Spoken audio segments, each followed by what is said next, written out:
যারা কুরবানি করবে তারা যদি নামাজ আদায় না করে, আল্লাহর কসম করে বলছি মুসলমান, তার কুরবানি আমার আল্লাহ রব্বুল আলামিন জীবনেও কশিন গালো কবুল করবে না।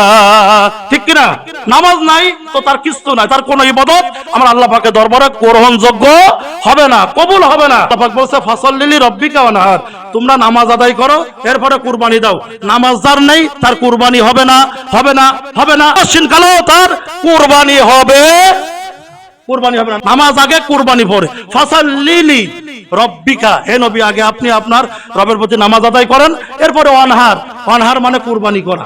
আগামীকাল ঈদুল আজহার দিন এই যে এখন যত লোক আইছেন, যত লোক আইছেন ফজরের নামাজে, এরকম লোক ফজরের নামাজ সাইডে 45 জামাত, এই 45 সবাই হাজির হবেন। রাজি আছেন?